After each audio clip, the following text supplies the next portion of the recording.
వీటికి తోడు mind games ఆడతారు.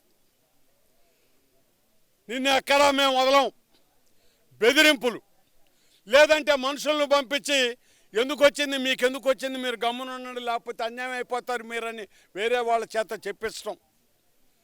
లేదనంటే ఎప్పుడైతే విజయ్ కుమార్ రెడ్డి గట్టిగా మాట్లాడటం మొదలుపెట్టాడో 2 కోట్ల సంభాషణ గురించి మాట్లాడేదా అంటాడు. అదొక మైండ్ గేమ్. ఎందుకంటే ఇది ఒక పాత్రికేయుడే చెప్పాడు నాకు.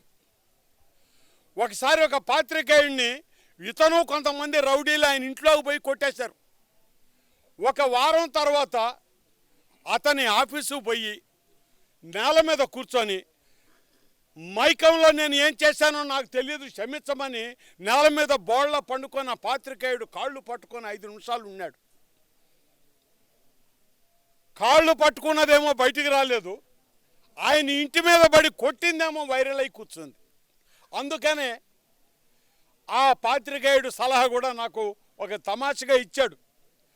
బురద పైన పడ్డప్పుడు కడుక్కోకపోతే అది మచ్చగానే మిగిలిపోతుంది, ఆ పొరపాటు మీరు చేయొద్దనంటే ఒక చిన్న వివరణ ఇవ్వదలుచుకున్నా. ఎందుకంటే చాలా చిల్లర విషయం ఇది.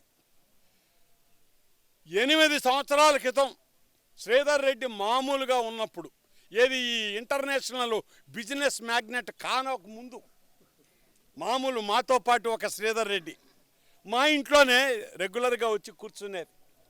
మాటల సందర్భంలో ఒక మనిషి 2 కోట్ల రూపాయలు సంపాదిస్తే దిగులు విచారం లేకుండా ఈ ప్రపంచంలో బతికిపోవచ్చు, 1000 కోట్ల అవసరమైందని నేను మాట్లాడితే ఒక దెబ్బకి సంపాదించేద్దామని అన్నాడు ఆయన. ఆయన నాకీలా ఎమ్మెల్సీ ఎలక్షన్లో నేను ఇచ్చే అతనికి 60 లక్షల రూపాయలు, ఆయన చేసింది ఏమీ లేదు. 60 లక్షల రూపాయలు నా దగ్గర తీసుకొని మరి ఏం చేశాడో నాకైతే తెలియదు, కానీ డబ్బు పోతే పోయింది. ఓట్లు కూడా అవతలేయమన్నారని చెప్పారండి. ఎందుకంటే ఆ రోజు ఎమ్మెల్సీగా ఆనవాళ్ళ పిల్లోడు గెలిస్తే భవిష్యత్తులో ఇబ్బంది అవుతుందని ఆయన రూప్ కుమార్ యాదవ్ ఆయన మొన్న ఈ మధ్య అడిగాడు, ఇది అన్నా నీకు ఎమ్మెల్సీ ఎలక్షన్లో ఎవరు ఏం చేశారో తెలియదా అని. తెలుసు రూప్, తెలుసు నాకు ఎవరు ఏం చేసింది. నా ఇంట్లోనే నాకు సహకారం లభించినప్పుడు ఇటువంటి వాళ్ళ గురించి మాట్లాడటం దేనికని నేను ఎప్పుడు మాట్లాడలేదయ్యా.